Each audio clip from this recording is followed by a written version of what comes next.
인생을 오래 산 사람을 두고 산전수전 다 겪었다 그런 말을 합니다.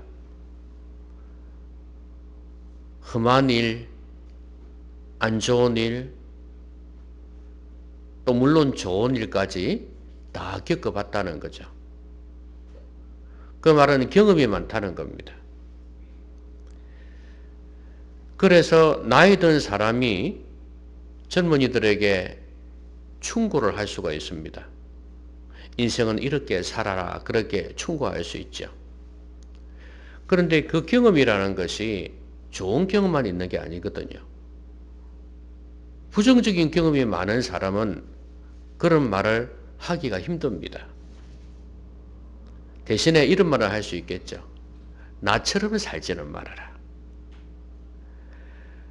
그래서 이런 연세 드신 분들의 좋은 경험에서 우러나오는 교훈들, 이것은 우리가 마음에 꼭 새길 만한 그런 말이라고 볼 수가 있습니다.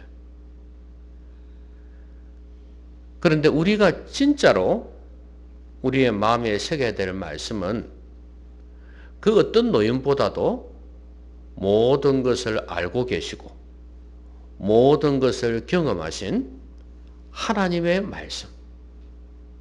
그 말씀은 어떤 노인보다 지혜롭고 어떤 노인의 경험보다 깊습니다. 그렇기 때문에 그 말씀은 더더욱 우리의 마음에 새길 만한 말씀이라는 거예요. 그래서 오늘 우리가 인생을 살아가면서 꼭 명심해야 될, 마음에 새겨야 될 교훈들을 살펴보고자 합니다. 제일 먼저 우리가 마음에 새겨야 될 것은 가치가 삶을 결정한다는 거예요. 가치라는 것은 무엇을 가치 있게 여기느냐, 가치관이죠. 그러니까 무엇을 가치 있게 여기느냐가 참 중요한 거거든요. 여러분 오늘 보시면 이 안디옥 교회가 여러분도 알다시피 많이 부흥했지 않습니까? 그리고 예루살렘에서 바나바까지 내려왔어요. 그리고 바나바는 사울을 불러서, 우리가 알고 있는 바울 말입니다. 사도 바울을 불러서 많이 가르쳤어요. 그랬더니 이 교회가 많이 부흥했습니다. 정말 내면적으로 내실 있게 이렇게 잘 든든히 서가기도 했어요. 그런데 오늘 본문에 보니까 주를 섬겨 금식할 때에 성령이 이르시되 내가 불러시키는 일을 위하여 바나바와 사울을 따로 세우라 하시니 이에 금식하며 기도하고 두 사람에게 안수하여 보내니라. 이렇게 말씀합니다. 여러분, 바나바와 사울은 이 교회에서는 기둥 같은 존재입니다. 어떤 면에서 보면 이 사람들이 없으면 교회가 될 수 있을까? 막 흩어지는 거 아닐까? 이런 생각이 들 정도로 이 사람들은 이 교회의 초석 같은 역할을 했어요. 이 사람들 때문에 온 사람들도 많이 있었고요. 근데 이 사람들을 보내라고 말씀하세요. 성령께서 이르시되 명령하신 것입니다. 그런데 이제 보통 인간적으로 생각하면 어떤 마음이 듭니까? 아니, 지금 우리 교회가 잘 서가고 있는데, 보내도 좀 다른 사람, 좀 젊은 사람 보내면 되지, 왜 이렇게 기둥 같은 중요한 사람을 보내냐, 이런 말 할 수 있지 않겠어요? 그런데 성령께서 그들에게 말씀하실 때 이 사람들이 그 성령의 음성을 들었다는 이야기예요. 주를 섬겨 금식할 때, 금식을 하면 여러분도 해봐서 아시겠지만 영혼이 맑아집니다. 몸은 조금 괴로워도 영혼이 맑아져요. 그리고 기도했지 않습니까? 그런 가운데에서 성령께서 말씀하시는 걸 들었다 이 말이죠. 그럼 한 사람만 듣고 이런 결정을 했을까요? 그건 아니란 말이죠. 보냄을 받는 당사자인 바나바와 사울도 마찬가지고 여기에 있는 아까 언급된 여러 지도자들이 있었잖아요. 이런 사람들이 같이 공감을 했고 성령의 음성을 들었기 때문에 그렇게 결정을 한 거 아니겠어요? 제일 중요한 사람들을 보냈습니다. 그럼 결국은 안디옥 교회는 무엇을 가장 중요하게 여겼냐 이거거든요. 무엇을 가장 가치 있게 여겼냐 이거예요. 자기 교회 숫자가 더 많아지고 그래서 성도들이 헌금도 많이 하고 재정도 풍성해지고 이것을 만약에 제일 가치 있게 여겼다면 이 귀중한 사람들, 가치 있는 사람들을 보냈을 리가 없어요. 그렇지 않습니까? 더 많은 사람이 들어올 수 있는데 그렇잖아요. 근데 안디옥 교회의 가장 중요한 가치는 뭐냐 하면 복음을 전하는 것이었습니다. 원래 교회가 탄생할 때부터 성령이 너에게 임하시면 초대교회 성령이 임함으로 교회가 가시화되었잖아요. 믿는 사람은 있었지만 이 몸된 공동체라는 게 이렇게 세워져 갔거든요. 그리고 교회에 준 명령은 땅끝까지 이르러 정인이 되라는 것이었거든요. 그러니까 교회의 본질이란 말이에요. 그러니까 가장 중요한 가치는 바로 이것이다. 복음 전하는 것이다. 그렇게 굳게 믿었어요. 초대교회 성도들은 그렇게 생각했다 그 말입니다. 그래서 제일 중요한 사람, 제일 가치 있는 사람을 보낸 거예요.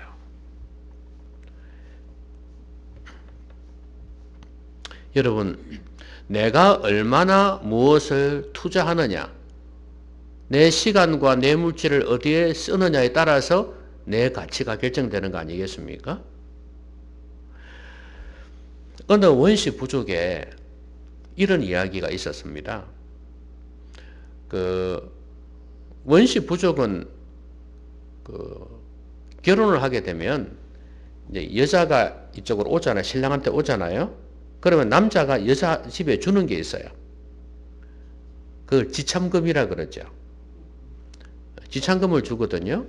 근데 이제 이 여자의 가치에 따라서 그렇게 준단 말이에요. 여자가 젊고 예쁘고 그러면 보통 소를 많이 주었거든요. 이 부족에서는. 소를 갖다가 4마리, 5마리 이렇게 줄 수도 있단 말이에요. 너무 젊고 예쁘고 집안도 괜찮고 그러면 뭐 9마리, 10마리도 줘야 되는 거예요. 그럼 못 데리고 가요. 근데 이 마을에 아무도 그들도 보지 않는 노인이 한 명이 있어요. 노처녀가 한 명이 있었어요. 노처녀. 그런데 옆에 마을 추장 아들이 이 여자한테 반한 거예요. 에이, 그건 거짓말이겠지. 진짜로 여러분 그런 일이 있습니다. 제가 아는 목사님의 딸이 나이가 들어서 30대 후반으로 되어 가는데 집에서도 이제 뭐 결혼을 포기했어요. 이 나이에 아주 예쁘고 조건 좋고 이러면야 갈 수도 있겠지만 결혼 안 될 거라고 생각했는데 이 젊은 애가 같은 직장에서 이 나이가 7살인가 이렇게 나이가 차이 나는 누나한테 프로포즈를 한 거예요. 그래가지고 얘가 믿지 않는 애였는데 우리 아버지 목사님이다. 너 예수님 안 믿으면 결혼 못 하는데 네 믿을 수 있나? 믿겠다는 거예요. 그래가 그 질로부터 교회를 나와가지고 세례도 받고 이래가지고 결혼을 한 거예요. 자기 눈에 꽂힌 거야. 보통 사람 옆에서 보면은 그 집에서 처음에 많이 반대했다 그러더라고요. 얼굴이 절세 미인도 아니고 그것도 돈이 많은 집안도 아니고 목사 집안이니까. 그런데 네가 뭘 좋다고? 나이도 차이가 많이 나는데 뭘 좋다고 결혼하냐? 얼마나 반대했는지 몰라요. 근데 결국에는 결혼을 했어요. 그런 일이 있다니까요. 근데 이 추장 아들이 이렇게 마음에 들어 한 거야. 그래가지고 소를 무려 8마리를 줬네? 지참금으로. 그러니까 난리가 난 거야. 아니, 저 여자는 나이 많다고 그들도 보지도 않았는데, 아니, 옆마을의 추장 아들이 소를 8마리나 주고 데려갔으니, 그 여자가 감격을 하는 거야. 안 그렇겠습니까? 그래갖고 이제 결혼식 하는 그날 저녁에 이 여자가 물었대요. 왜 나한테 소를 8마리나 줬냐? 그러니까 이 남자가 하는 말, 당신은 나에게 있어서는 최고로 아름다운 여자입니다. 그러니까 눈에 꽂힌 거예요. 그래서 당신은 소 8마리가 아깝지 않은 사람입니다. 이렇게 이야기를 한 거야. 그 다음부터요, 이 여자가 어떻게 된 줄 아십니까? 달라져 버리는 거야. 저쪽 마을에 있을 때는 맨날 늙었다고, 시집 못 간다고, 부모도 구박하고, 친척도 구박하고, 막 이랬는데, 총각도 그들도 보지도 않고 이랬는데, 얼마나 주눅이 들었겠어요. 그런데, 이제 걸음걸이가 당당해지는 거예요. 그리고, 옷 차림이 달라지는 거예요. 나는 소 8마리에 해당되는 여자다 이거야. 그리고 추장의 아들의 부인이다 이거예요. 그럼 앞으로 추장 될 거 아니에요. 그러니까 자기의 가치를 깨닫고 난 순간부터 사람이 달라지기 시작하는 거예요. 여러분, 가치라는 게 이렇습니다. 왜 사람이 안 바뀔까? 이런 생각 하잖아요. 그래서 보통 기독교에서는 성품의 변화를 많이 강조를 하거든요. 성품이 바뀌면 사람이 바뀐다 이렇게 생각하잖아요. 그런데 어떤 그 목사님은 그 잘못됐다 이거예요. 가치가 변해야 된다. 가치가 변해야 사람이 바뀐다 이런 말을 했어요. 저도 그게 공감을 해요. 가치라는 것은 무엇이 중요하냐 그거 아니에요. 그러니까 내 자신을 바라볼 때 세상의 기준으로 나를 바라보면 내가 가치 있는 존재인 줄 몰라요. 그렇지 않겠습니까?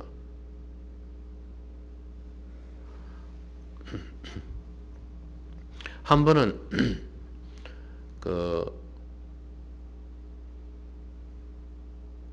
제 아내하고 같이 차를 타고 갔습니다. 차를 타고 갔는데, 근데 그 모임이 이제 우리 목회자 모임이 아니고 일반 그런 어떤 교육하는 그런 모임이었는데, 전부 다 좋은 차를 타고 오는 거예요. BMW, 렉서스 뭐 이런 차를 타고 오는 거야. 그러니까 어떤 느낌이 드냐 하면 그 사람도 우리가 목사인 줄 모르거든요. 그러니까 어떻게 생각하겠어요? 아이고, 차도 저 쪼가만 거 저거. 이리 생각 안 하겠어요? 그러니까 그것으로 사람을 평가한다니까. 근데 만약에 나를 그런 관점에서 나를 바라보았으면 얼마나 처량하겠어요, 그렇죠? 아이고, 이 나이 먹도록 돈을 못 벌어가지고 저런 차를 타고 다니냐? 아이고, 내 꼬라지가 이게 먹고 이래 하면은 내 가치는 진짜 낮아지는 거예요. 그렇죠? 그들의 가치로 바라보면은. 그런데 하나님의 가치로 바라보면 절대 기죽지가 않죠. 물론 신경은 쓰이지. 신경은 쓰이지만 왜냐면 목사들도 좋은 차 타고 다니던데 이러면 할 말이 없잖아요. 근데 하나님의 가치로 바라보면 전혀 내 자신이 주눅들지가 않을 수 있는 거예요. 그러니까 여러분도 마찬가지입니다. 어떤 가치를 가지고 있느냐. 가치가 삶을 결정한다는 사실을 잊지 말아야 됩니다. 그러려면 하나님의 가치를 가져야 돼요. 세상의 가치가 아니고. 그래서 고정관념이라 그러는데 패러다임이라 그럽니다. 이 고정관념이 바뀌어야 되는 거예요. 여러분들이 세상에서 쭉 자라오면서 형성되어 왔던 세속적인 그런 가치관, 그 틀, 그게 패러다임이에요. 이걸 깨뜨리지 않고서는 사람이 바뀌지 않습니다. 오랫동안 불교 집안에 있다가 오랫동안 다른 종교를 믿다가 교회를 나왔다? 종교에는 익숙해질지 몰라도 사람은 절대 안 바뀝니다. 왜? 패러다임이 바뀌지 않으니까. 패러다임은요, 하나님의 말씀과 성령을 통해서 바뀔 수 있어요. 뭐가 중요한지 이걸 깨달아야 돼요. 그래서 신앙생활은 영적 전쟁이고 영적 전쟁의 핵심은 가치관의 싸움입니다. 가치와 가치의 충돌이에요. 이 하나님의 가치를 가지고 싸워 이기지 아니하면 세속적으로 살아갈 수밖에 없고 종교적으로 살아갈 수밖에 없어요. 가치의 변화. 여러분 설교를 수십 번 들어도 수백 번 들어도 이 가치가 바뀌지 아니하면 안 변합니다. 그래서 저 사람 변화시키고 싶다는 생각이 들면 하나님의 말씀과 성령 앞에 나아가게 만들어야 됩니다. 그거 아니고는 절대 안 바뀝니다.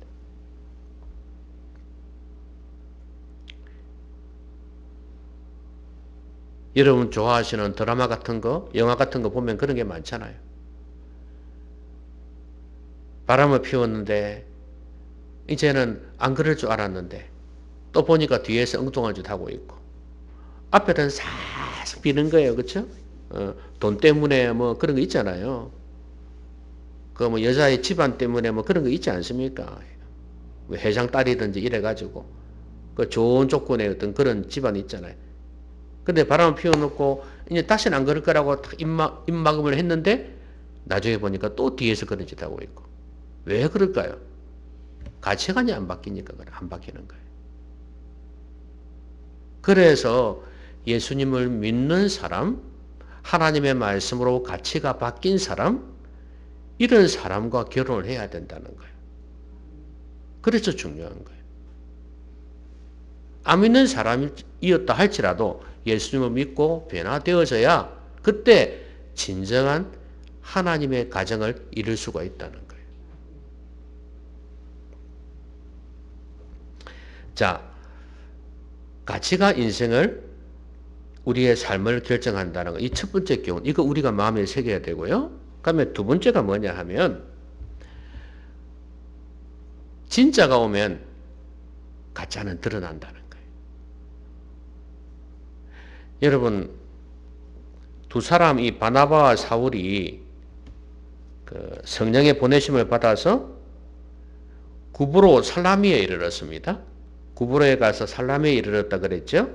근데 거기에서 하나님의 말씀을 전하고 있었습니다. 거기도 유대인들이 살았기 때문에 회당이 많이 있었는가 봐요. 그런데 섬이 좀 있었던 모양이죠. 근데 어쨌든 간에 섬 가운데로 지나서 바보에 이르러 그 섬 가운데로 지났다는 그런 의미도 될 수 있죠. 그죠? 그런데 바보에 이르러 바예수라 하는 유대인 거짓 선지자인 마술사를 만나니 그랬습니다. 근데 그 사람이 총독 서기오 바울과 함께 있었다 그랬어요. 여러분 총독 서기오 바울은 높은 사람이겠죠. 근데 이 사람 옆에 이 거짓 선지자라 그랬습니다. 마술사라 그랬어요. 이 당시에는 종교와 마술이 같이 영적인 거하고 이렇게 같이 겸해지는 게 많았어요. 그래가 속이고 막 이랬단 말이죠. 그러니까 이 총독도 그런 걸 재미있어 했던 것 같아요. 이 사람이 워낙 또 많은 사람에게 우리가 앞에서도 보았습니다만 마술사들이 그런 게 있었잖아요. 사람들을 막 끌어당기는 그게 있었잖아요. 그러니까 이 사람은 거짓 선지자라 그랬어요. 하나님을 못 믿게 만들고 말씀을 못 믿게 만드는 사람입니다. 근데 이 총독이 바나바와 사울의 말씀을 듣고 난 뒤에 바뀌기 시작하는 겁니다. 오, 이거 괜찮은데 이래 된 거예요. 마술사 저 사람이 하던 거하고 좀 다른데 이렇게 생각이 되는 거예요. 이 사람은 눈속임 끝핥기가 많잖아요. 근데 바나바와 사울은 영혼의 문제를 가르치잖아요. 이 영혼의 문제를 갖다가 지적하거든요. 삶의 문제를 지적한단 말이죠. 그러니까 깊이가 다른데? 이런 생각이 들 수밖에 없죠. 그래서 이 마술사가 총독한테 못 믿게 하는 거예요. 아이고 총독님, 사울 저 사람이요, 배신자입니다, 배신자. 배신자 프레임을 씌우는 거예요. 예? 요즘 정치인들 많이 하듯이 배신자 프레임을 씌우는 거예요. 그래가지고 얼마 전만 해도 예수 믿는 사람 잡아 죽이고 그랬던 사람인데요, 지가 예수 믿는다고 또 저럽니다. 제가 못 믿어요, 못 믿어. 이런 식으로 했겠죠. 그런데 이 사람이 하나님 말씀을 가르치다 보니까 바나바와 사울이 이 가짜가 점점 드러나는 거예요. 그래서 바울이 성령이 충만해서 그를 주목합니다. 그러면서 거짓과 악행이 가득한 자요, 마귀의 자식이요, 모든 의의 원수요, 주의 바른 길을 굽게 하기를 거치지 아니하겠느냐, 드러난 겁니다. 성령이 충만한 바울이 그걸 알게 된 거예요. 이 존재를 알게 된 거예요. 가짜라는 거 알게 된 거예요. 근데 이 총독은 그걸 몰랐어. 영적인 눈이 없잖아요. 그 안에는 진짜가 없었잖아요. 그렇기 때문에 몰라서 속았어요. 이 사람도 속이면서 많은 이득을 받겠죠, 마술사가. 그런데 오늘 진짜들이 왔기 때문에 이 사람의 가짜가 다 드러난 것입니다. 여러분, 저번에도 말씀드렸지만 위조 지폐는 어떻게 분별한다고요? 위조 지폐를 분별하는 방법? 진짜를 한 개 딱 갖다 놓고 비교를 하면은 위조 지폐가 다 나온다고 그러죠. 그렇죠? 진짜를 가지고 비교하면 된다 이 말이에요. 여러분, 인생을 살아가면서 우리가 꼭 기억해야 될 것은 이겁니다. 가짜는 진짜 앞에서 드러날 수밖에 없다는 거예요. 근데 여러분, 지금 선거철을 보면서도 느끼는 게 많죠. 여러분도 막 이 당 저 당의 정치인들을 막 분석하잖아요. 그죠? 방송을 통해서 듣기도 하고 또 자기 나름대로 판단을 하기도 하고 그렇게 하잖아요. 그러면서 저건 가짜인데 저건 진짜인데 뭐 이런 거 있잖아요. 그렇죠? 근데 그게 시간이 지나면 드러나진다고요. 이제 올바른 역사를 통해서 또 역사 인식을 통해서 그게 드러나듯이 우리도 마찬가지예요. 그런 사람들을 보면서 진짜 가짜 막 헷갈리고 그럴 수 있습니다. 그렇죠? 드라마다 보면 그런 거 많잖아요. 가짜들이 판을 치고, 근데 그때는 사람들이 막 믿어요. 그냥 진짜인 줄 알고 믿어요. 나중에 다 드러나잖아요. 그런 것처럼 하나님의 말씀 앞에서는요, 가짜가 다 드러나요.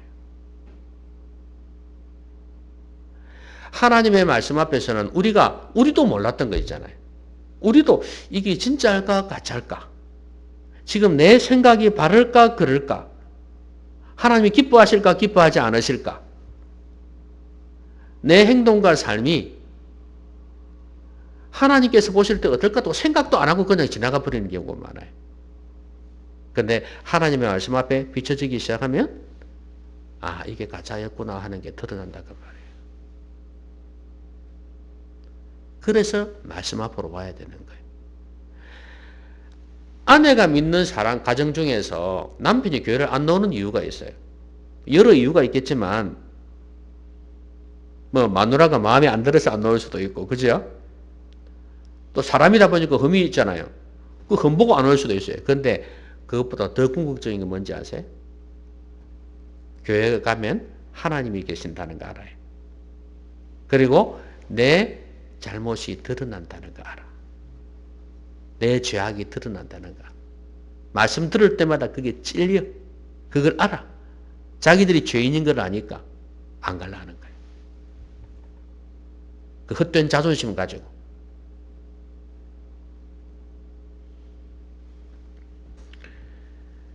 여러분, 우리는 언젠가 하나님 앞에 서야 됩니다. 정말 진리이신 하나님, 진짜이신 하나님 앞에 서야 돼요. 그때 우리의 가짜의 삶이 다 드러날 수 있을 겁니다. 그렇기 때문에 하나님을 두려워해야 됩니다. 우리가 인생 살아가면서 이거 절대 잊지 말아야 된다. 가슴에 새겨야 됩니다. 내가 지금은 사람들을 속일 수 있어요. 지금은 사람들은 모를 수 있어요.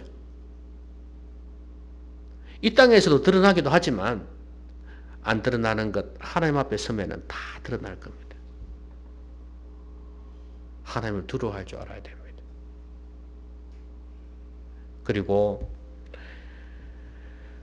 마지막으로 우리가 명심해야 될 것은 진리는 반드시 승리한다는 거예요. 진실은 반드시 승리한다는 거예요.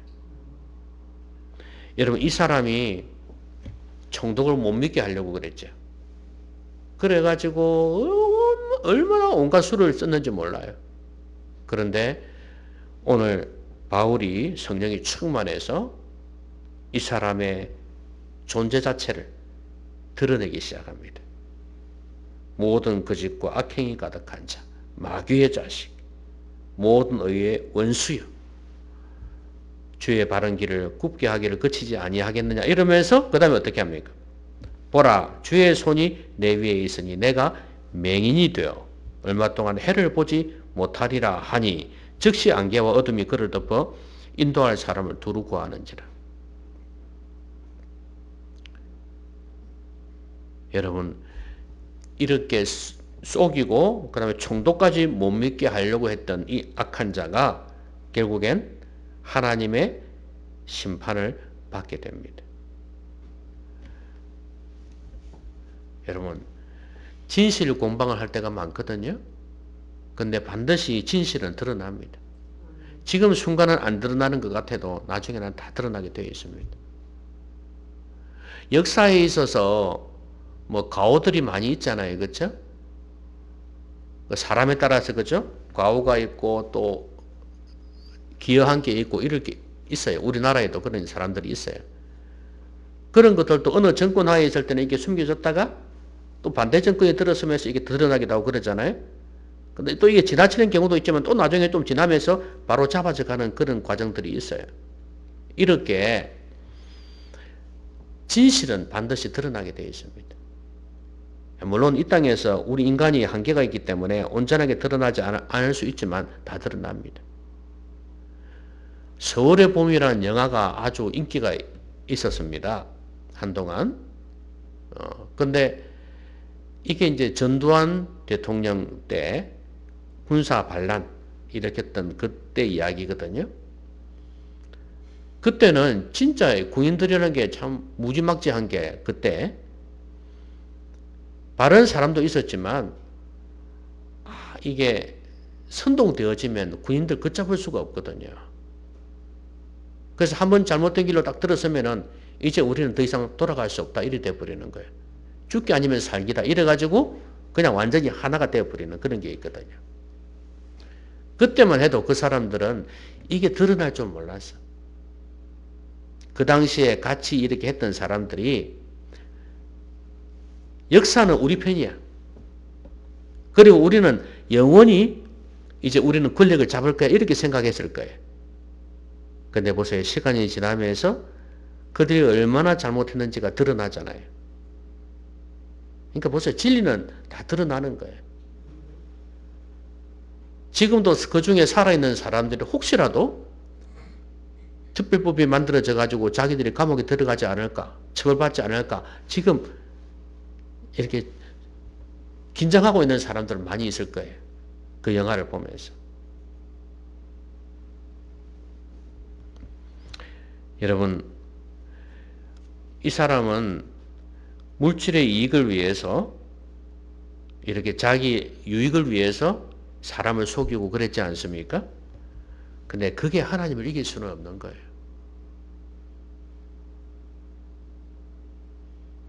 우리가 인생 살아가면서 황금만능주의라고 그러잖아요. 황금만능주의. 정말 돈의 힘이라는 게 엄청나죠. 그렇죠? 엄청난데 여러분 그 탐욕이 돈이 절대로 하나님을 이길 수가 없습니다. 여러분 이 사실을 분명히 인식해야 됩니다. 우리가 마음에 새겨야 될 거예요. 왜냐하면 모든 게 다 드러납니다. 숨겨놓았지만 그게 다 드러나요. 하나님의 말씀을 이 진리를 뒤로 한 채 사람이 행복한 것 같죠? 그죠? 교회 다니는 사람들도 그렇지 않습니까? 행복할 것 같아요. 그런데 여러분 그거 진짜 행복이 아니에요. 나중에 이게 행복이 아니었구나, 잘못 살았구나 하는 걸 많이 깨닫게 될 것입니다. 여러분 염소와 양의 비유 아시죠? 이제 사람들이 죽어서 하나님 앞에 섰습니다. 오른쪽에는 양, 그 다음에 왼쪽에는 염소. 그래서 양에 있는 이 사람들에게 주님이 칭찬하시는 거예요. 뭐라고 칭찬하냐면, 야, 너희들이 내가 배고프고 내가 추웠을 때 나에게 먹을 것을 주고 옷을 주어서 너무 고맙다. 이렇게 한 거예요. 그러니까 이 오른쪽에 있는 사람들이 주님 무슨 말씀이십니까? 언제 우리가 주님 춥다고 할 때 뭐 옷 주고 그랬습니까? 안 그랬는데요. 그러니까 물론 나한테는 안 했지. 그렇지만 저 굶주리고 추위에 떠는 저 사람들, 저 작은 사람들, 소자들에게 한 것이 바로 나에게 한 것이다. 그렇게 하면서 칭찬을 하셨어요. 그리고 왼쪽에 있는 사람들에게 염소라고 그렇게 표현을 되어 있는데 그 사람들이 책망을 하시는 거예요. 이놈들을. 너희들은 내가 춥고 배고플 때 먹을 것도 입을 것도 안 줬잖아! 이러면서 막 되게 책망을 했어요. 그러니까 아니 주님, 우리가 언제 안 그랬습니까? 주님이 추웠으면 당장 옷 줬죠. 섭섭합니다. 이랬어요. 그러니까 이놈, 저 굶주리고 배고픈 저 사람들에게 하지 아니한 것이 바로 나에게 하지 아니한 거다. 그때는 몰랐는데 하나님 앞에 서니까 다 드러나네. 내가 가난한 자에게 어려운 자에게 했던 그것이 다 드러나네. 그들을 섬기고 그들을 도와주었던 게 다 드러나고 그들을 무시했던 게 다 드러나네. 잊지 마십시오. 진실은 다 드러납니다. 우리가 살았던 삶 다 드러납니다.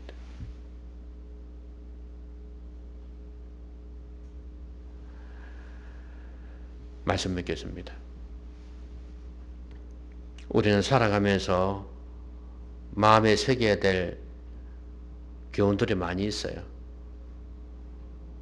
훌륭한 사람들의 명언, 교훈 이런 것도 가슴에 새겨야 되고 어른들의 어드바이스, 충고도 우리의 마음에 새겨야 되고 그렇지만 하나님의 말씀만큼 중요하고 가치 있는 게 없습니다.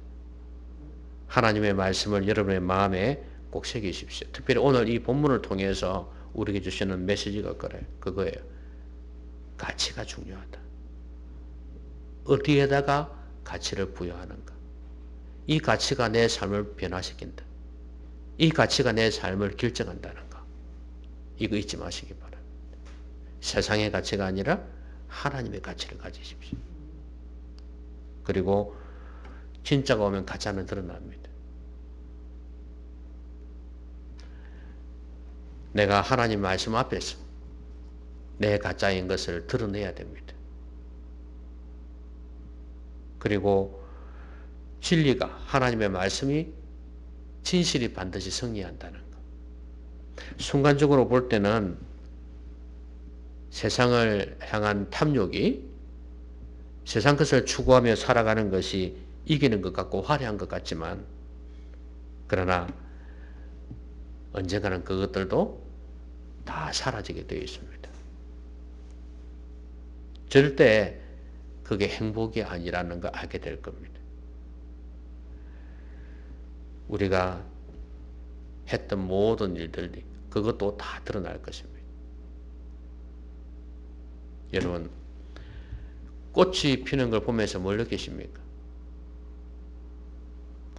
지금 무슨 꽃이 피고 있죠? 튤립이 피고 있고, 그 다음에요. 벚꽃은 이제 지려고 하죠. 그 전에 진달래, 개나리도 피었고, 이제 지기 시작했고, 벌써 진 것도 있고, 이제 피는 꽃들이 철쭉이 피기 시작합니다. 여러분, 다른 꽃은 지고 철쭉이 확 피었을 때 사람들은 어떻게 하는지 아세요? 철쭉 앞에 가서 아이고 예쁘다 그럴 겁니다. 옛날에 예뻤던 꽃 기억도 안 합니다. 그때는 목련꽃 피었을 때 아이고 예뻐라 차가차가. 개나리꽃 진달래 보면서 아이고 사진 좀 찍어주세요 그러고 이랬을 거예요. 그 앞에 가서 막 야단이었습니다. 근데 그 꽃들이 지고 나면요 기억도 안 합니다. 철쭉꽃에 가가지고 그 철쭉꽃 지고 나면 어쩌는 줄 아십니까? 여름 때도 코스모스 이런 거 피잖아요. 해바라기 피잖아요. 아이고 예쁘라 또 이럽니다. 여러분 다 지나가는 것들입니다. 이것만 봐도 우리가 인생 살아가면서 무엇을 마음에 새겨야 할지 알 수가 있습니다. 오늘 이 말씀들을 마음에 새겨서 하나님께서 보실 때 칭찬받을 수 있는 여러분 되시기를 주님의 이름으로 기원합니다. 기도합시다. 오늘 말씀 생각하면서 같이 한번 기도하겠습니다.